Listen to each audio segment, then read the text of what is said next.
Premier League is just around the corner, and my predictions for how the league will finish went up yesterday. So go check those out after this. But let's have a look at the garments that everyone will be adorning themselves going through this season, the home kits especially. And if this does well and you'd like to see it, let me know by giving the video a like, because then we can have a look at the away and third kits. And there's some pretty special ones, especially that Southampton one. But no spoilers for that one. What we're going to do is we're going to do a standard tier list. They're going to be standard tiers, but I've tweaked them to draw back to the Premier League, let's say. So we're going to bring that up in a minute. I'm going to have the actual kits up in front of me, and I'll flash them up as I talk about them. We'll get them into a tier based on my opinion, and let's just jump straight into it. So here it is, and as I say, we've got our standard S, A, B, C, D, but instead S is Saliba, A is Aguero, B is for Balotelli, why always him, C is for Chris Eriksen, and D is for getting dunked on. No real relevance, to be honest, at those levels. But again, you're used to the S, A, B, C, D. So we'll keep them as the same tiers. I'm going to bring up the kits in front of me now. They're going to be in a random order. So again, there is no preferences here. And it has asked me to start with Wolverhampton. So yeah, a lovely, lovely shirt. As a Norwich fan, I do love a bit of yellow, but this is a bit more gold, really, whenever it comes to the old Wolves. I love the little textured pattern with the little Wolves kind of emulating from inside it. Putting the badge in the middle, but the kit producer's badge still off to the side is a bit weird. Definitely lose some points there. But lovely crisp collar to both the sleeves and the neck. I think we're going to start off very well. I love the sponsor as well. It blends nicely, even having a little bit of flair of opposite colour though. I think we're going to start off really, really easily. This is going to be a nice little A tier, straight into the Aguero. And we will move on to the next. So next one that's come up is AFC Bournemouth. It's taken forever for this kit to come out. And I'll be honest, I kind of prefer their pre-season special kit. I'd much rather they stayed with that. Standard with the kit, the kit producer Umbro and the logo both on the separate sides. I think again, it's another one with the sponsor blends quite nicely. I don't really like the stripes being rimmed with gold. I don't really like the collar for both the neck and sleeves not matching. And yeah, personally, because I think that they made and designed a much nicer kit as the special one with Michael B. Jordan, this one, to be honest, is going to get dunked on. I don't really like it. It's pretty B-Tech from my point of view. So next we move on to the Gunners, Arsenal. I really love the sort of going back to a more...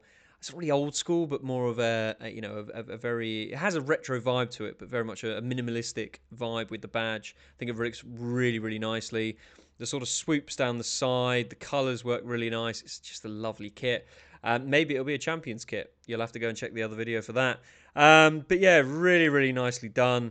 I think it's going to look really, really good covering the Emirates. And for that, I think we're going to make ourselves have another Aguero kit. So another A, Aston Villa next. Again, another kit that took a while to come out, and obviously wanting to do a lot better than last year with their soaking wet and terrible quality kits that they had. Adidas have smashed it this year though. Really nice little subtle texture to it. Just simple, keeping it nice and simple. But because it is so nice and simple, I can't really put it too high, I would say. So as much as I really, really like it, everything, really works nicely. The collar's nice, the sleeves are nice, the colour down the chest works really well.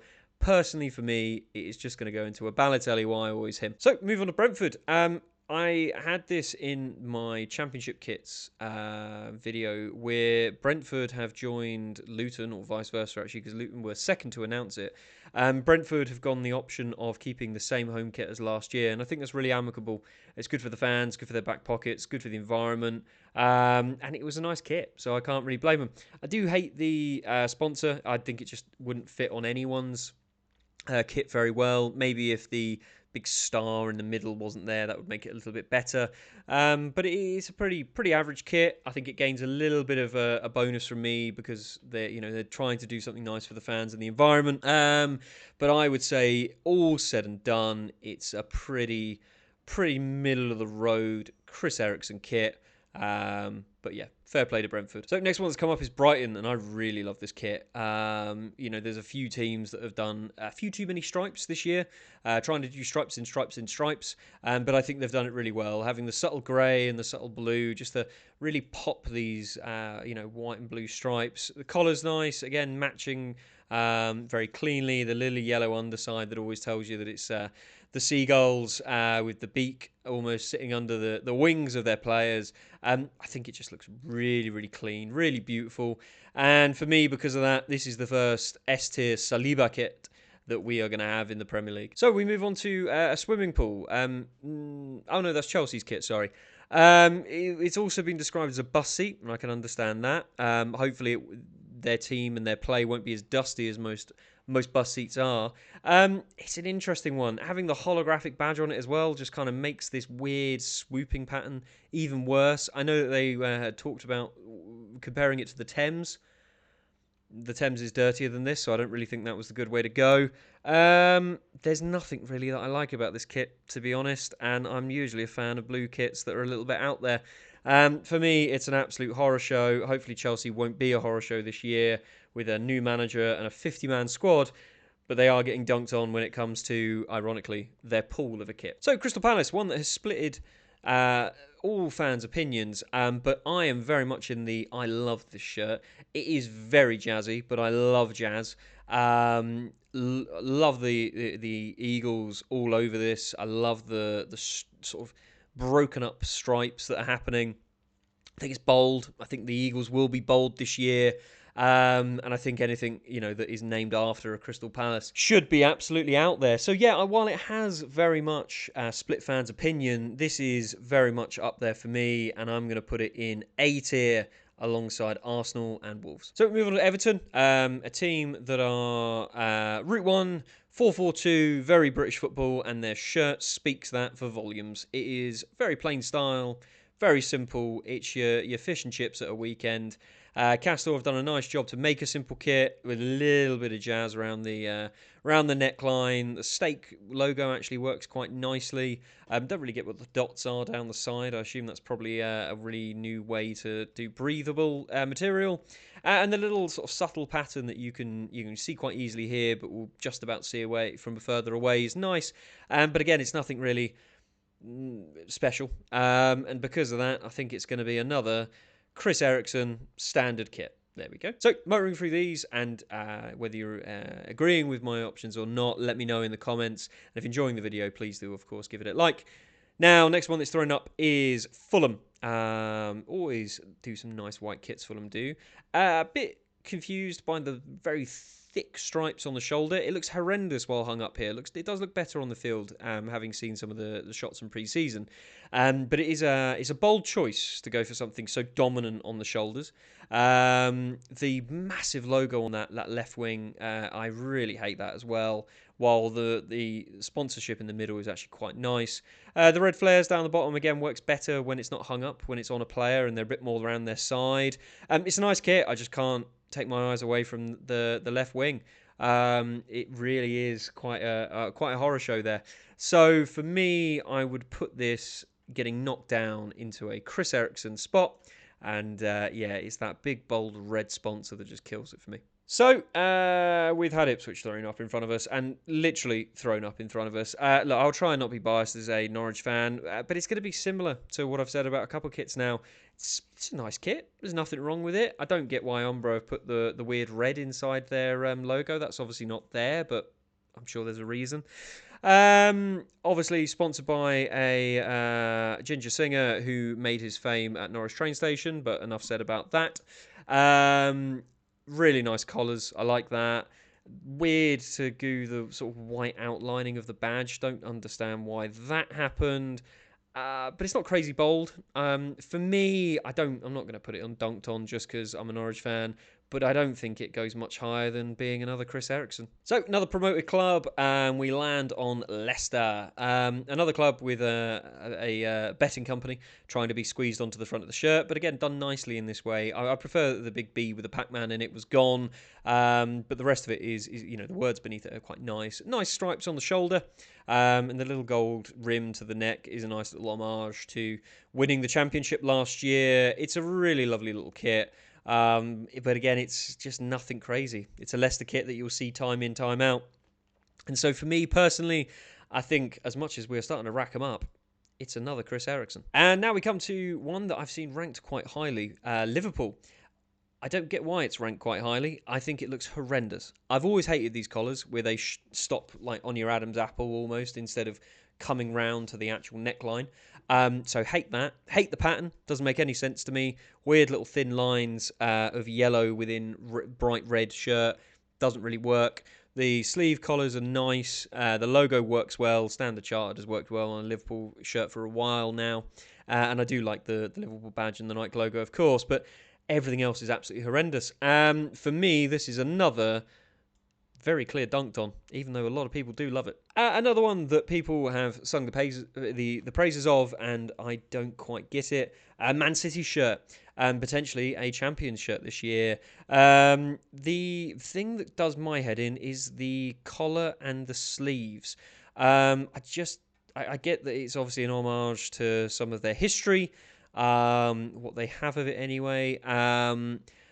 I just don't like them. I don't think it's been done very nicely. The text itself and the weird pattern doesn't look as good, but everything else is really, really clean, really crisp.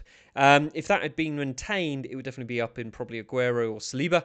But because of my hatred for the different collars on the sleeves and the neck, I am going to put this in a Balotelli. Why always him? And so we go shortly over the other side of Manchester with United. Really nice little shirt. This it feels very very retro-y in some ways. Just with the colours, it feels like a bit more of a flashback, maybe to 2015-16, which I forget is nearly 10 years ago now. It's a really, really nice little kit. I like, again, the stripes on the side. That's what's giving me that throwback to, I'm thinking sort of Mourinho's kit era. The sponsorship in the middle works really well. I like the little flares down the side. Again, this is similar to the Fulham one. It works a lot better when it's on the players, not when it's hung up. It hugs the side a bit better. And blending nicely into the shorts. For me, this is going to be an Aguero because, yeah, it is a very, very nice kit. And so we're up to the Toon. Not normally a lot you can do with a Newcastle shirt. It's usually going to be black and white, zebra stripes. And it is the same again, but this time much thicker stripes. So we've got less and we've got more of the black and white and bolded. And I think it works really, really well. It kind of frames the different logos on the side well. They've done the sponsorship in the middle well, taking the right colours. The sponsorship on the sleeve is still quite dominant, but the yellow actually works nicely against the black. Yeah, it's a really, really nice shirt. Just crisp, clean, nice and easy. For me, it's a Balotelli all day long. And maybe you're going to be a bit further down the table, but check my other video for the predictions to see that. But we're off to Nottingham Forest. Yeah, it's a nice little pattern to it, hidden away in the red. It's quite simple. The sponsor works nicely, though. The logo works really nicely as well. Being its sort of reverse white colour against the shirt. The stripes on the top of the shoulders work nicely. It's a pretty basic, pretty standard kit, and I'm going to be saying it again, it's another Chrissy Boy Eriksen. So we take our final promoted club, Southampton, as I say, who have a very, very funky third kit, but quite the opposite for their home kit. Quite bog standard. Nice collar to it. I like the sort of little cravat almost in the middle.